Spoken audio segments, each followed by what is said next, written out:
Scream Factory sucks, and here's why. So, you might be a big fan of Scream Factory. I know I have been for a very long time. They're one of the companies that got me into collecting. They're one of the companies that gets everybody into collecting. They're like the Metallica of, boutique labels. You see your first copy of Halloween 2 on Blu-ray, and then you keep going from there, and you listen, and then you get to something like Saint Anger, which is kind of feels like where Scream Factory is at right now. If that's going over your head because you're not a heavy metal fan, don't worry, because we're going to give some examples of here why Scream Factory sucks now and what they can do to fix the issues that they have. If you're a fan of Scream Factory like I am, you love stuff like the Friday the 13th box set or the Halloween box set or something else that might be new, even like the Chucky 4Ks that they just put out, which you can check out my video on right here. I went over them in depth and went through an unboxing of all of them with all the goodies that came with it. Scream Factory has some issues. They have some things. One, their longtime founder has actually left the company recently, and so that's a bit of a red flag when it comes to things with the company. They have this whole practice with these limited editions that they do, the collector's edition, that are $30 to $35 for something that really doesn't come with a whole lot of extras and stuff put in. And to add on top of that, they're extremely limited, and they go, between 1,000 and 2,000 copies, and then poof, they're gone. They also have had some quality control issues in the past, and I'm not just talking about stuff like with the Friday the 13th set with a disc that needed to be replaced because the 3D wasn't working properly. They fixed those issues pretty fast, but there's other stuff like with the Chucky Child's Play 4Ks that they put out last year. There was some weird residue buildup on the inside of the cases that might or might not cause damage to your discs. There was some other stuff, and it's just an amalgamation of these issues that they've had over the past couple of years, whether that's bigger issues like the release of the Craft that had massive problems with the transfer and with technical issues on the disc that they did fix with a replacement disc, but you shouldn't have to fix everything with a replacement disc if your quality control is there. There's other things too, the prices and stuff like that they've gone through, where I know 4Ks are more expensive to make, they're more expensive to manufacture. It's about $5 per disc. So that's why you see a lot of movie studios these days eschewing 4Ks right away and seeing how the Blu-ray sells, as in the case of like Megan. They put it out on Blu-ray and then they waited for a long time and they saw that there were sales and then they put it out on 4K.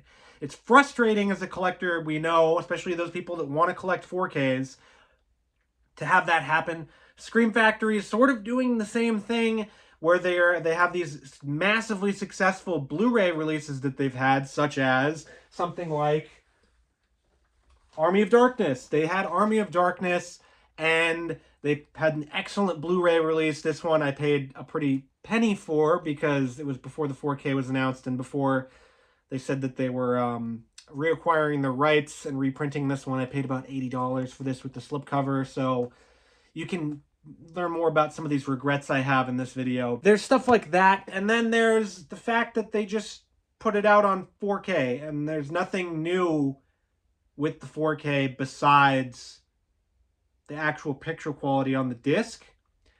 And it doesn't even come with all the releases, the cuts of the movie in 4K. Now, I know that would be extraordinarily expensive to go through all of the different international cut, the director's cut, the theatrical cut, and put them on a 4K disc. But if you want me to double dip, you gotta give me something, guys. You gotta give me something extra, whether that's a new extras that you do or whatever. The extras on disc are really, really good, but you gotta give me something new. I'm not going to just keep double dipping because I, want them. I get some of them through work, which is nice, so then I don't have to pay for them, like the case of Army of Darkness with the Steelbook. But with other things, I'm not just going to double dip on if you put out a Friday the 13th 4K box set. If it doesn't have any new extras and it's not as good as, it's not any better than this one, there's no point, really.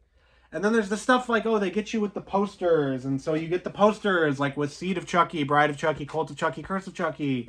You get posters with them. They give you posters, and that's supposed to be this extra thing. And there's also this new development that they have where it's like, hey, we're going to put out the 4Ks. Cool.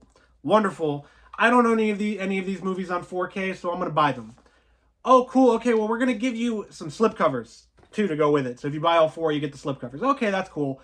And then we're going to do this other release that is the only way you can get them all together in a bundle like they're doing with their new Night of the Demons 1, 2, and 3 sets. If you want to get them all in a bundle, you got to get this, which is the pins and all of that as well. So it just feels kind of cheap, almost kind of cheating to only give bundles for stuff with the pins and all of that. And I get that this is a whole collector market. It's a whole collector's thing that we're going through. We love extras. I have extras for toys right here. I have extras for movies. I buy extra packaging. I buy slipcovers because I want them.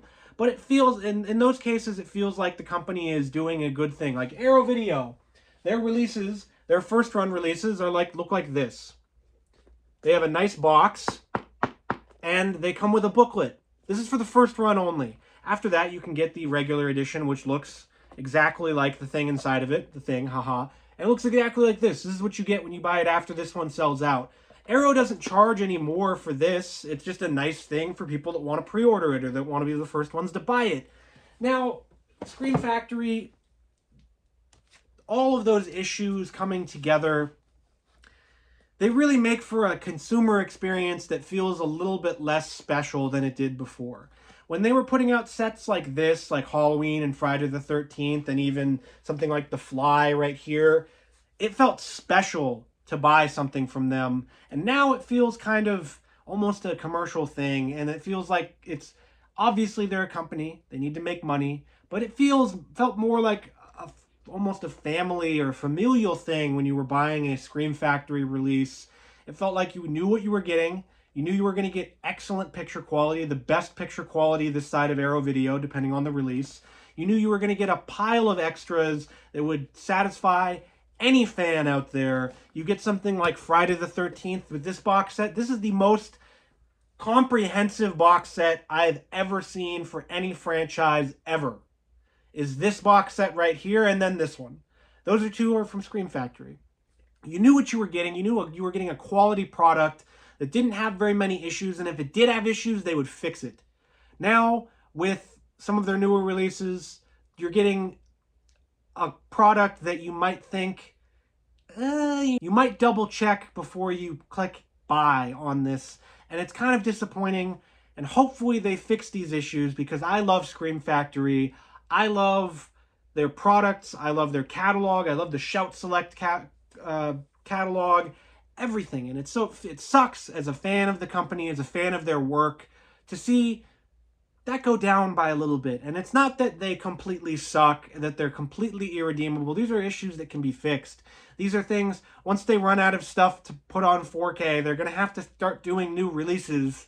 Hopefully, fingers crossed. You'd like to see more new stuff from them. You'd like to see maybe those limited releases that they do. I know why they do them. Because they know if they say there's only 1,000 copies of this going to be made. Then the people out there that want to be completionists, that want to just buy something to throw on their shelf, they're going to buy it. Or the people that want to resell it, they're going to buy it. But good God.